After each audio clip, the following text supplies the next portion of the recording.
Good evening, folks. It's Roy Lopez Jr. with 90 Live SA. Today is Veterans Day, so we salute you veterans out there. Notice my compadre right here, Angel in the outfield, Rivera Hernandez. Or is it Hernandez Rivera?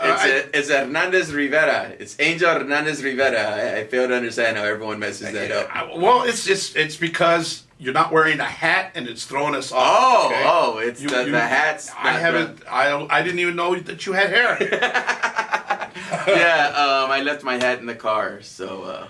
Well, you know, I'm hoping it'll still be there when I get back because I don't roll the windows down. You are the only person I know that has a Facebook page for a hat. I mean, Tom Landry was probably the most famous person wearing a hat, and he didn't even have a Facebook page. Well, he was around before there was Facebook.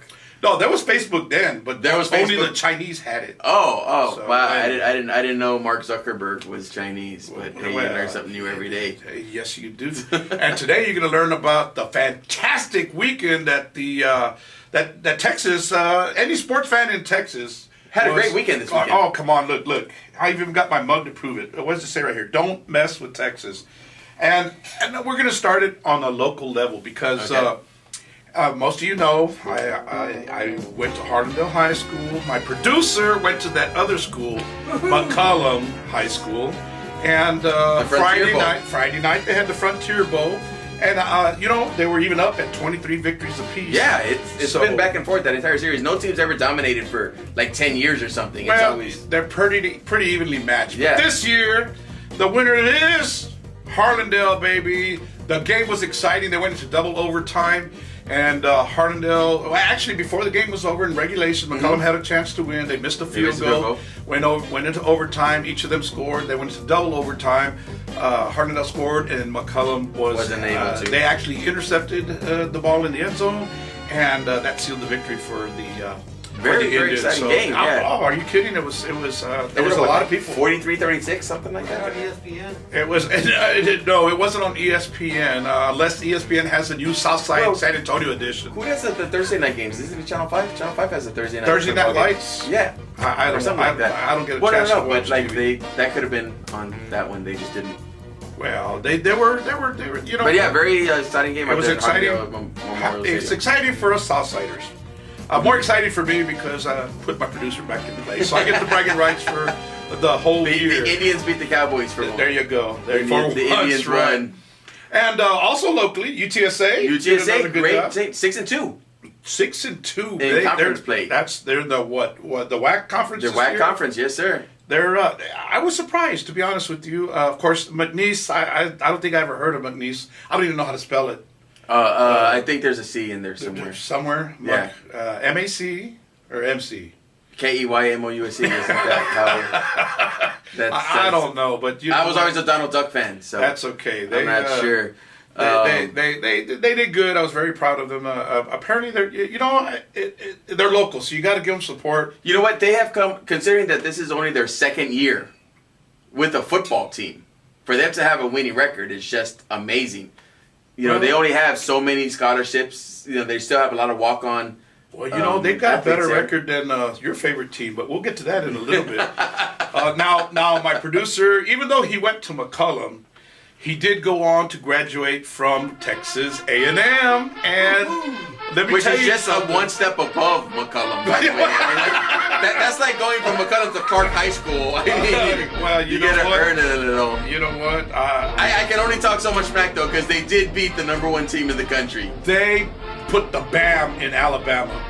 You know, I was sitting there watching that game thinking, Bama's going to come back. Bama's going to come back. Okay, it's 21, where Bama's going to come back because they beat LSU. They're a second-half team. They always finish. And, you know, I won't say God bless A&M. But you know what? Hats off to them. That's why I don't have my hat right now. Well, there you go. You're celebrating the victory. That's your way of letting them know that. Well, I will tell you this. I was very excited. The excitement the players had on the field. Can you imagine? Had that been at Kyle Field at the home field? Oh my God! They would have been nuts. No goalpost. No, they would have stormed the field easily. They probably would have still been partying today. I wouldn't be surprised if they're still partying today, regardless. That was only the second time in the school's history that they knocked off a number one team. Yeah. So, now the good thing for Alabama is that they still remain number one, but in the SEC, in the conference, just in the conference, in the conference, and right behind them, A&M. A&M, right? It's going to be very interesting to see how that plays out in the SEC. If that's going to really mess with everybody's predictions on the end of the year, because there's always some upset that throws everything into darkness on when it's going to be a national championship game. Well, and you know what? Especially with LSU now. Well, that's what I love about that. Of course, my dark horse is Notre Dame. They're still hanging in there, so we'll see. I hate what they did with the helmets. I mean, I hate Notre Dame in general. Well, that's to each his own. Hey, you love the Cowboys. And I hate them, so you know. Right. But we're good. This weekend also... passing of a legend. DKR, man. Darrell Royal. Two championships, one of the greatest football coaches of all time. Passed away at the age of 88, I believe. He's up there. Yeah, I still, when I picture him in my mind, I see him young, out there, yelling at the players and everything. That's because you were both young at the same time. You know what? You're probably right, man. But there was a nice tribute that the team, the Longhorns, paid to them. They put the initials on the helmet, and they went out and convincingly beat Iowa State. I think it was 33-7, something like that. Iowa State. I think they're Division II. Quarterback Ash to Shipley. Shipley's. I love that combination. Right. It's like Rice to Montana to Rice. Right. It's and then Colt actually Coy was out there doing some time after cleanup time. Right. Cleanup time, but they looked convincingly. They looked well. They were balanced. The attack was on the ground and in the air. They're still a solid program. I mean, they're not going to be contending for a national championship this year or possibly next year, but there's still a lot of blue chip prospects over there, and Matt Brown's just a hell of a recruiter. He always gets like 4 or 5 blue chip kids in there so UT's going to be fine. They're just the team's not amazing. The couple of games that they lost, I mean, the one they got drummed by Oklahoma. Right. They weren't even close to that game. That was they lost a couple of close games that hopefully they'll build on. Build on it, and keep who on knows going. what's happening. Sure. But it was still good. Now, even though I don't like them, I gotta talk about them. We gotta talk about it because no matter what, they're always gonna be the best football team in Texas. This is Cowboys country, sir. And here's the thing, I'm gonna be real honest here, and I'm gonna try not to use my bias. You had 2 3-5 teams play each other, and the worst team lost, and that's pretty much it. That doesn't necessarily mean that us Cowboys can be expecting an 8-0 run to try to end 11-5. That's not going to happen. We're still going to end up 8 at best, 9-7. All we did was beat a mediocre team. We knocked Vince Young out of the game, which actually helped the Eagles. Who? No, I'm sorry. Michael Vick. Sorry. Well, Vince Young is playing with the Eagles now? No, he played last year and he couldn't last. Oh my God. Andy Reid is still in Philly. I hope he stays there forever. I never want to see Andy Reid off the Eagles sideline because his time is done. He lost it. He doesn't know what he's doing anymore. This is the first time in the history of the Eagles that they've lost 4 in a row. Yeah, but Andy Reid, I always thought Andy Reid was an overrated coach. I never thought he was that good. Well, and of course, one of the biggest problems being with the Cowboys is our general manager, which is, of course, the owner, Jerry Jones. I see that. I can't say that name. That name, just the mere mention of the name irks me because this is a man who's just getting into everybody's business. I'd like to see him just own the team and let the coach, let the general manager manage. You know what I mean? Yeah, I completely agree with you. But I gotta say this, okay?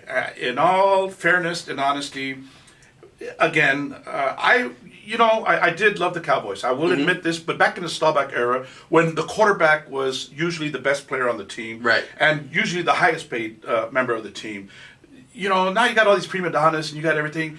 I don't know. I'm just convinced that Romo is just a mediocre quarterback. I don't think he'll ever be great. He'll be good. But a lot's got to do with as Romo goes. If Romo plays well, the team does well. And I think too much is relied on him. I agree with you. I think the thing with Romo is, and I truly mean this, can Romo be the quarterback of a Super Bowl winning team? Yes, I really believe that. However, can the Cowboys win the Super Bowl if Romo is your best player? And that answer is no.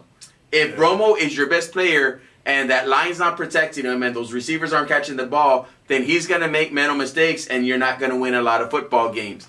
Again, if the talent level's there, yes, he can be the guy. But if he has to be the man week in and week out, we're gonna end up at an 8-8 record, just like we have. There's already talk about trade rumors, and there's not just Romo, but they're talking about Garrett, the coach too. They're talking about the possibility of him being replaced. Now that's fan talk. That's fan talk. Exactly. I know that's not coming from the general offices of the Cowboys, because Jerry Jones, in an interview just last week, said he's riding the season with Garrett and that they'll evaluate at the end of the season. Yeah, they're going to evaluate to see if Sean Payton's on the board. That's pretty much the only evaluation that's going to be on there. I'll tell you what I do. I would make a trade for Tim Tebow, bring Tebow to the Cowboys, and just maybe, I just want to prove a point. I just want to see what the Cowboys can do with somebody else at the quarterback. At quarterback position. We'll see what happens. I feel. Speaking of quarterback positions, one of the best rated quarterbacks in the league right now comes from the Houston Texans, baby, and that's let me tell you, he's lighting it up. Come on. I have a friend of mine that believes Matt Schwab is one of the 5 best quarterbacks in the league. I would like to know where he will be living in Colorado or Washington when that happens. For that to occur. Are you making that reference to the legalization of illegal substances there? No, it's no longer an illegal substance. That's the beauty of it. But the thing is, Matt Schwab is a good quarterback. Yes, he can be the quarterback of a Super Bowl winning team. You can, win a Super Bowl. Schwab's your quarterback. However, I just don't think he's that great. Well, the defense rides that team, and they just ride Arian Foster to the ground. They've got an 8-1 record. There's very good other teams that have, 2 teams now? 2 that teams have an 8-1 right record? And one of them just lost. Well, the Falcons just lost. And I'm sure the Texans will probably lose another game or 2. Actually, no, wait. Didn't San Fran just tie? San Fran, you're right. Oh, my God. They tied the Rams. The NFL had a tie the first time since 2008, 2009. And do you remember what game that was? That was McNabb and the Eagles. Are you serious? Yeah, McNabb was like, I didn't know what game get into with the tie. It's like, are you serious? You really can't.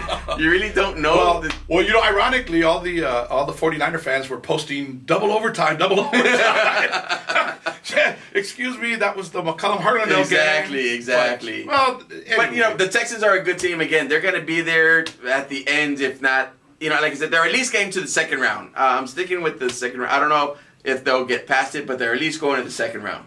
Well, I'm going to stick my foot out as far as I can. I did predict that the Detroit Tigers were going to win the World Series, and San Francisco blew them away. So I'm not going to put the Texans there. You're not going to go with the Texans out of fear that you're going to be wrong? I don't know. Are you trying I don't mind that. I'm thinking I might have put a hex on them. So are you trying to reverse jinx the Texans? Yeah, a double reverse. Yeah. You're trying to reverse jinx. I honestly think their chances are the best they've ever been since the inception of the league. Since they came into the league. Exactly. I think they have the best chance right now, with everybody staying healthy, with Schaub staying healthy, with Foster staying healthy, their receiving core. He throws all over the place. Let me tell you something. And the receiving core is just awesome. There's 2 teams that I think the Texans are scared of. Number 1, the Pats, just because they still have some horses, and it's still the Patriots. All right, and the Patriots at least go to the Super Bowl. And then the other team, the team they don't want to face because they're really starting to click on all cylinders right now. They don't want to see Peyton Manning throwing the ball all over them. Well, Manning, we could do a whole segment on just Manning himself. That awesome. Man is a winner, and he can go to any organization. You know what? Jerry Jones, lighten up your wallet there. Look into your bank account. See if you can get Manning over here. There's no way Denver would let go of Peyton Manning right now. You know what? Hey, everything has a price on it. Jerry Jones has money. Well, if he's willing to spend 3 first-round picks on like Joey Galloway, which was a horrible trade. I'm just saying. I just like to see another quarterback out there. All right, but since we're talking about local sports, time to go to Go Spurs Go. We're winning, baby. Only 1 loss. You know what? And how ironic, that we have such a good record and that the Lakers are doing terrible. I hate the fact that they fired Mike Brown. I want to see Mike Brown there on the Lakers bench forever because the man he wanted to run a Princeton offense even though he had Steve Nash as his point guard. Like, no, Steve, just stand here and pass to Dwight Howard, who's still trying to eat himself into shape at the beginning of the year. Oh, I love it. I love it. And then they had to fire him. I think it's amazing the amount of money that they spent for the type of talent that they have, and yet there's nothing to show for it. Oh, I love it. They were 0-8 in preseason. They're only They've only won 2 games. They've only won two games so far. Now it's early. I understand. Exactly. And there's still a lot of basketball. Everybody keeps saying give them time to gel and what have you. But you know what? The same thing can be said of the Spurs. The Spurs have some new players, and they've worked them in. And I love and somebody has to tell Pop this, okay? Pop. Somebody needs to tell Pop to keep doing what he's doing now, which is what he did all season long, which was have those players coming in and out. Do you know that through the first 2 rounds he was doing that and we were fine? But when we played Oklahoma, the substitutions were very limited. Oklahoma, they were very, very limited. He had to go with his veterans at that point, and I understand, but you gotta dance with what brung you. Oh yeah, I and if it means playing everybody off the bench to come out, that's what you got to do. And that's what he did not do in that Oklahoma series, and I really believe that's why we lost. And I also believe that's why we're winning. It's because you're getting fresh legs in there. I love it, because I went to the Indiana game there against the Pacers. Gary Neal lit it up with 17 points. And what really helps the Spurs is you can get someone like Neal or Ginobili or just Danny Green, these various players off the bench that can just light it up for a while. Give the spark. Give and the spark then keep on Danny going. Green had a good game the other day, 17 points off the bench, who did fantastic. And it's just I think you can put any 5 on the court at any time, and I guarantee you'll get a good Spurs game out of that. I believe we have one of the deepest benches in the league. I think we easily have the kudos to them. I see them 50 plus this year, maybe. Maybe 55, 60, somewhere in there. So they're going to be rocking and rolling on that. I'm happy about that. Sure. We also, what do we have? We had some other things going on. We had the American Idol. Well, I was going to talk about the Rock and Roll Marathon. That was I jogged like half a block on that, and I couldn't do anymore. I ran 3 blocks, but it was because the booth where I was serving water ran out of water, and we had to go get some more. And I got tired. I had my own people from my booth wanting to give me water. But no, kudos to I think if you did it. God bless you. The guy who won the race. Local boy, Ortiz, I think was his name, and an HEB employee. So, our affiliation with HEB, my wife. I only know. Hey, folks, we're just having a little fun out here. Thank you very much. This is Roy Lopez Jr. with 90 Live coming at you 1 week at a time.